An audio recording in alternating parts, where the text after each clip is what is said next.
Pagkahatid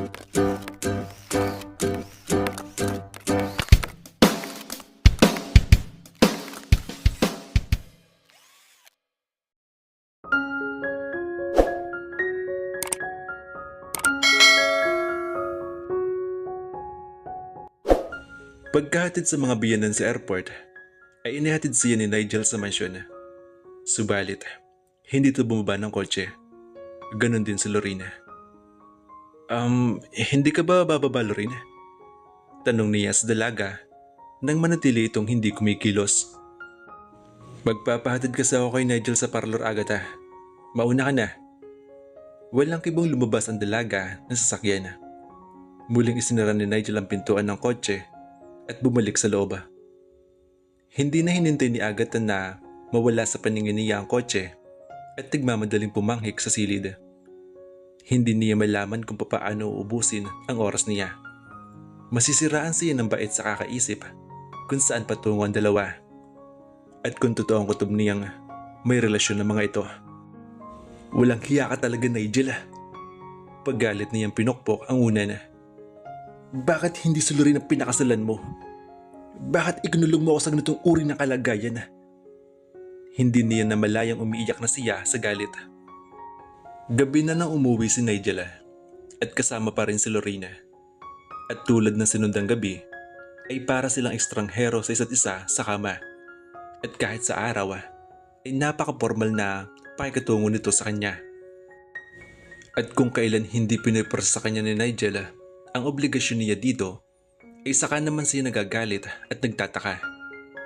Isang linggong patuloy ang ganun pakikatungo ni Nigel sa kanya. Hindi nakatagal si Agatha. Alam kong hindi ka patulog, Nigel.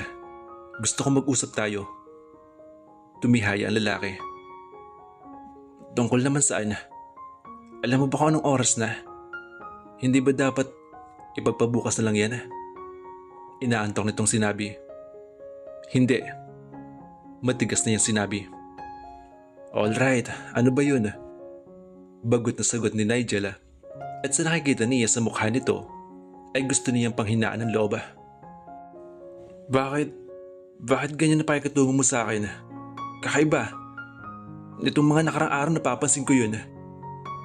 Sinabayan niya ito ng buntong hininga upang maalis ang kaba. Tumaas ang kilay ni Nigel. Agatha, linawin mo nga. Tuloy nang lumakas ang kabog sa dibdib ni Agatha sa tono ng asawa. Bumalik siya sa higaan at naupo sa gilid ng kama. Hindi ko na alam kung paano ko sasabihin. Kalimutan mo na lang. Hirap ang kanyang kalooban na sinabi iyon. Isang tinatabad ng ngiti ang sumilay sa mga labi ng asawa. Inabot ang batok niya at banayad na hinila. Tulad ba ng hindi kita naaasikaso nitong mga huling araw? Gusto mo ba, babe? Sabi nito na parang nangaakit. Kay lapit-lapit na mukha nito sa kanya. Nigel, ano ba? Hindi na ibig mo sabihin. Tigas na yung tanggi at itinulak ang asawa. Sa harap ng mga katulong, para akong bisita dito. Bisita kong pakitunguhan mo. Parang kayo ni Lorena mag-asawa dito eh. Gusto niya idagdag. Di bigyan natin remedyo iyan. Wika nito at hinalikan siya.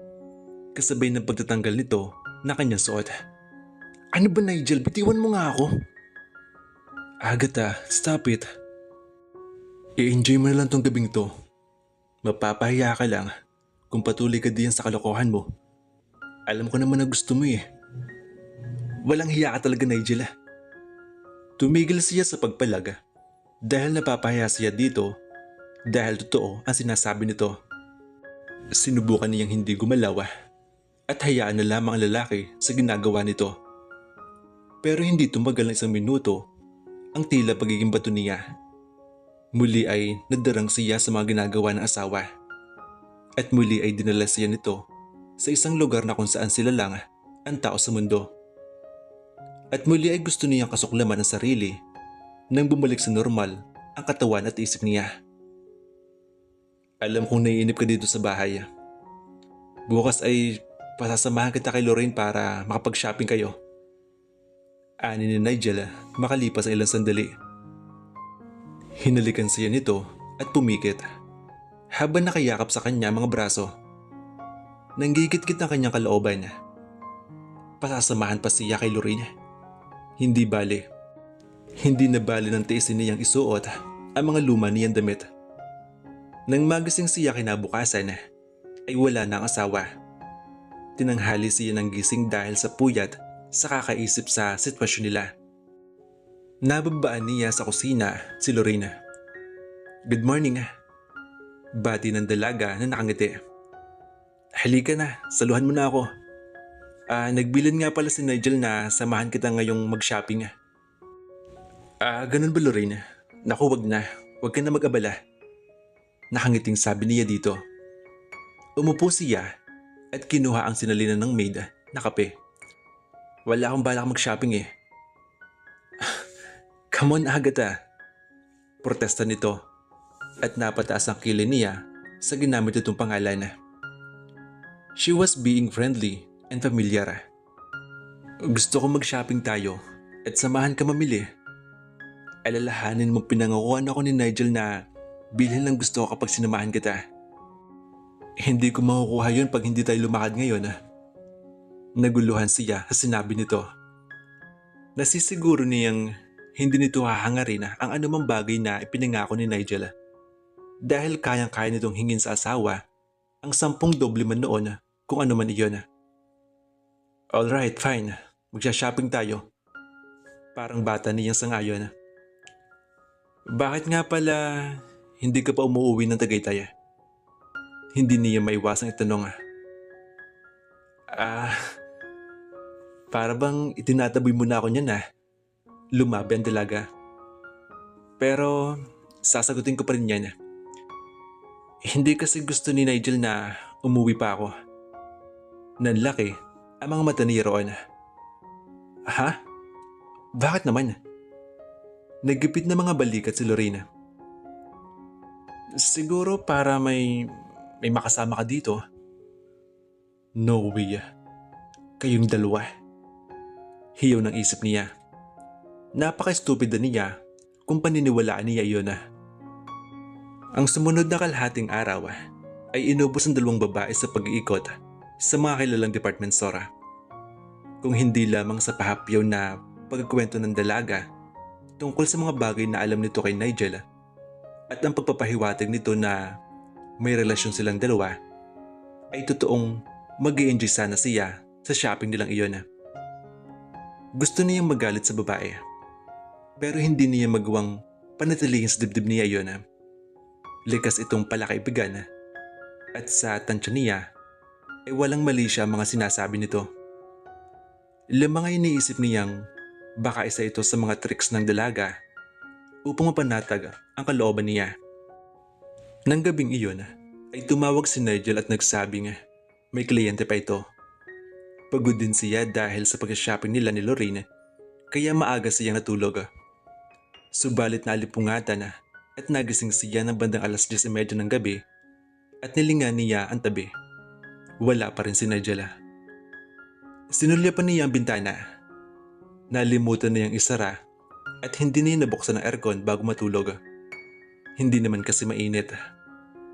Tumayo siya upang isara na ang bintana at buksan ang aircon nang maaninag niya sa ibaba sa may swimming pool ang asawa niya at si Lorraine.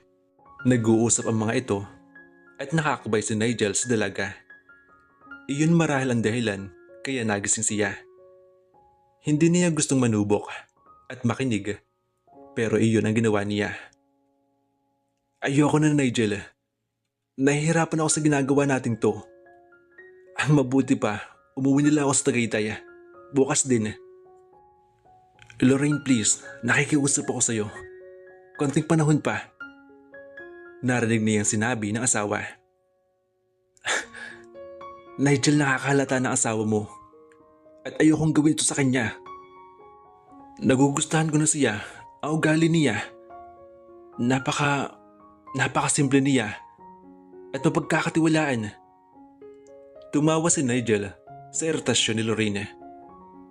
Hindi mo siya kilala, my dear.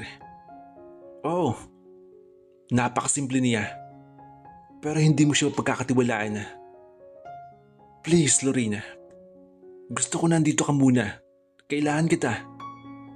Please. Para sa ikakasaya ko. Napasinghap si Agatha. Nagsusumamo ang asawa niya. Never niyang kinaringgan ang ganun tono ni Nigel sa kanya. Hindi na niya hinintay ang isasagot ni Lorena. Mabilis siyang bumalik sa kama at dumapa at umiyak. Napakasimple ha. Bulong niya. Gising siya na pumasok sa silid si Nigel. Pumasok ng banyo ito at naligo. Pagkatapos ay naupo sa tabi niya.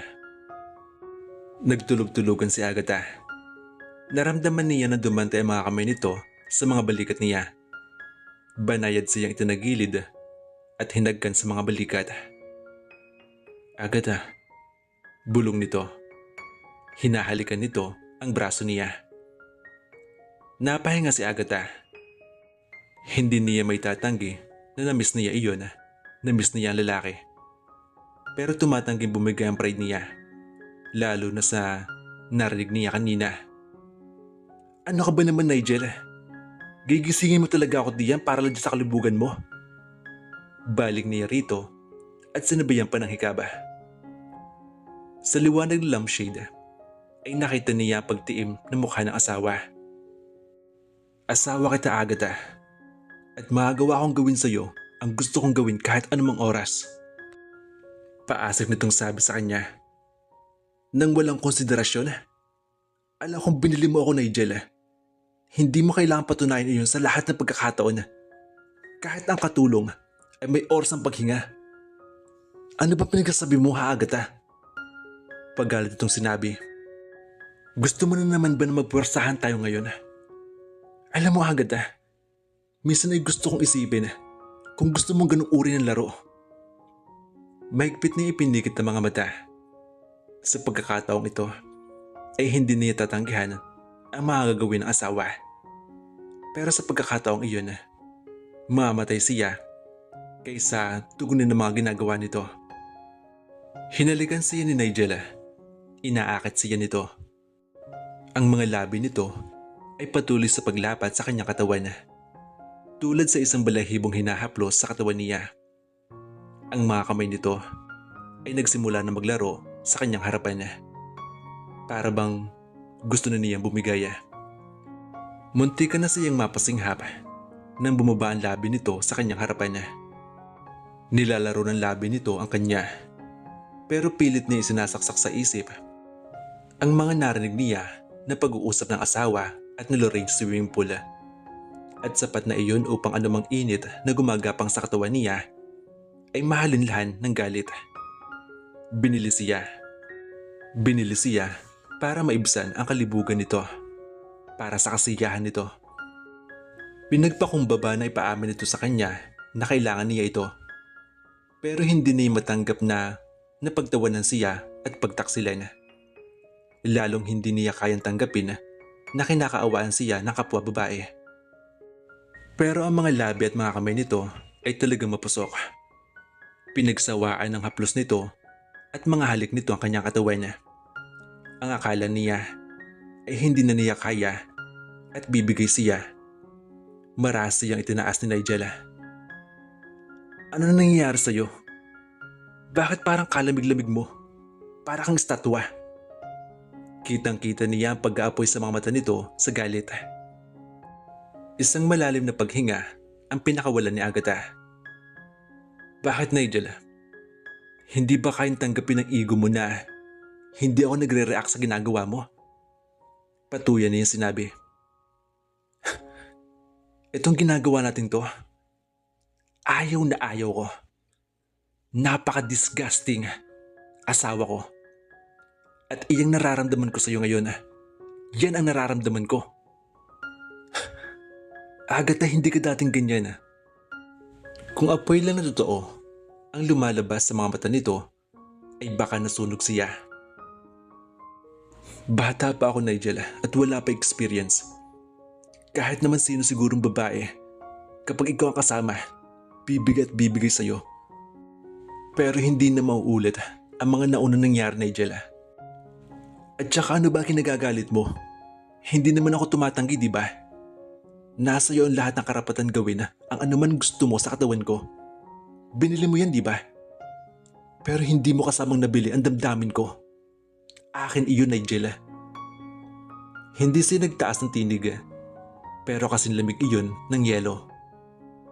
Ibinalya siya nito pabalik sa kama. Pagkatapos ay tumayo. Wala pa akong sinasaktang babae sa buhay ko, Agatha. Pero sa pagkakataong ito, gusto kong manakit. Gusto kong manakit ng babae. Nakuha kita ng virgin.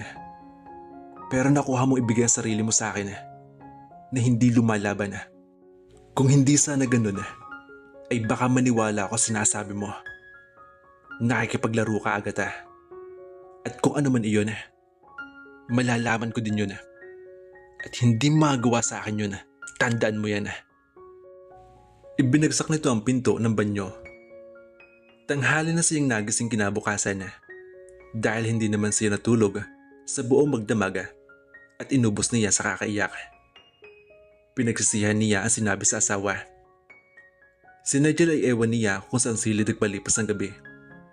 Wala na rin si Nigel paggising niya. Inabutan niya si Lorraine na nasa ibaba at naroon ang maleta.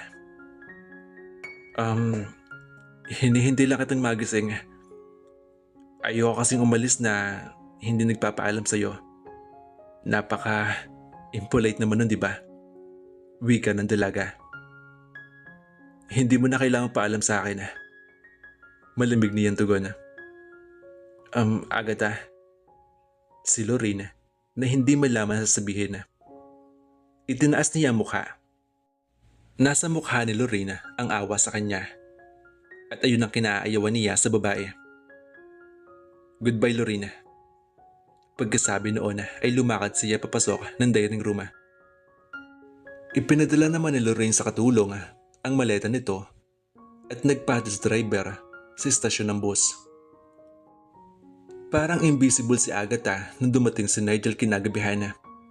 Hindi siya nito pinapansin. Hindi rin ito natulog sa silid nila. Maaga siyang nagising kinabukasan. Kahit na magdamag halos siyang hindi nakatulog. Nasa library si Nigel dahil bahagyan nakabukas ang pinto at nasulapan niya roon. Marahan na niyang itunulak ang pinto pabukas. Nigel, gusto kitang makausap. Aniya na pinigil ng paghugot ng paghinga sa nakikita niyang mukha ng asawa. Pagod na pagod ito at puyat na puyat. At sa tansya niya ay hindi na umalis dito mula pa kagabi. Nangingitim ang paligid ng mukha nito dahil sa balbas na hindi naaahit. Nasa tabi nito ang isang umuusok na kape at sigarilyo sa ashtray. Kung gusto mo mapagtalo, ay pagpalibon mo na yung Agatha. Kasing lamig ng yelo ang tinig nito at napangiwi siya ng lihim. Bakit ba nakadarama siya na pagnanais na hawakan ng mukha nito at pawiin anumang hapis na mayroon dito? Dito ka ba nagpalipas na magdamag? Halos walang tinig na lumalabas sa bibig niya. Nagsalubo ang mga kilay ng lalaki. Hindi ka pumasok dito para alamin kung saan ako natulog, di ba? Ano bang gusto mo? Malamig pa rin ang sabi nito. Kinabahan siya sa tono nito at wala siyang naisip sabihin kundi ang gusto ko lang humingi ng permiso umuwi muna sa San Isidro. Marahas na paangat ng mukha ni Nigel patungo sa kanya. Akma itong magsalita at alam niyang hindi ito papayag sa ibinabadya ng mukha. Pero unahan niya. Please, Nigel. Kahit 1 o 2 araw lang, babalik din agad ako, promise. Nagsusumamo ang tinig niya. Tama nga yatang umuwi na muna siya at bigyan ng distansya ang pagitan nilang dalawa. Hindi na niya alam ang gagawin at nalilito na rin siya sa sariling damdamin. Isang buntong hininga ang pinakawalan nito. Hindi niya maintindihan ang ibinabadya ng mga mata ng asawa. Alright, ipapahatid kita sa driver. May tono ng pagsuko ang tinig nito na ikinakaba ni Agatha. Bakit kay Dali siyang piniyagan nito? Bakit nakadarama siya ng panlulumo sa pagpayag ni Nigel na umalis siya? Magbabas na lang ako. Hindi. Please, Nigel. Muli ay buntong hininga ang ginawa nito at maya-maya ay tumango. Walang kibong lumabas ng library si Agatha. Sa sulok ng dibdib niya ay inaasahang magbago ng isip ang asawa at pigilan siya. Subalit hanggang sa makalabas siya ng mansyon ay hindi niya nakita si Nigel. Lumong-lumo ang pakiramdam niya habang inahatid ng driver sa istasyon ng bus. Habang nasa biyahe ay hindi ilang beses niyang ninanais na bumaba para bumalik. Hindi niya gustong iwan ang asawa. Nakahanda siyang kalimutan ang mga bagay na lagi nilang pinagtatalunan. Hindi siya kailanman nakadama ng ganitong kalungkutan nang dahil lang mawawalay sa paningin niya si Nigel. Makalibas ang mahabang oras ay nasa San Isidro siya. Hindi nagulat ang tiyahin niya nang makita siya. Nahulaan niyang itinawag ni Nigel dito iyon. Iha! Sa lubong ng tiya niya. Umiwas siya ng tingin. Hindi niya gustong umiyak sa harap ng matandang tiyahin. Gusto ko muna pong pahinga, tiya. Walang kibong sinamahan siya ng kanyang tiya papunta sa kanyang silid. Nasa kalagitnaan na siya ng hagdan nang tumunog ang telepono. Dali-dali siyang bumaba pero nag-out of balance siya. Kaya nadulas siya sa hagdan at napados-os sa 3 baitang at tuluyan sanang mahuhulog kung hindi mabilis na nakakapit sa barandilya. Agatha! Iha! Mabilis din siyang tumayo, bagamat nasaktan ang braso at binti at saka ang balakang. Naipanlakas niya ang kapit ng braso sa barandilya at nagasgas sa hagdan ang isang binti niya. Okay lang po ako, tiya. Sagutin niyo muna po ang telepono at baka po si Nigel iyan. Impit ang pagdaing niya. Hindi malaman na matanda kung sino ang lalapitan. Kung siya o ang teleponong walang hinto sa pagring. Ipinahihiwatig ng mga mata niyang sagutin nito ang telepono. Hello? Nigel, oo. Narito na siya. Nilingon nito ang pamangkin na kumikislap ang mata sa pagkarinig na si Nigel ang nasa kabilang linya. Gusto ko siya makausap, tiya. Paika-ika siyang lumakad patungo sa kinalalagyan ng telepono at inabot mula iyon sa tiyahin. Nigel, kung nahahalata niya ang pananabik sa sariling tinig ay hindi niya alam.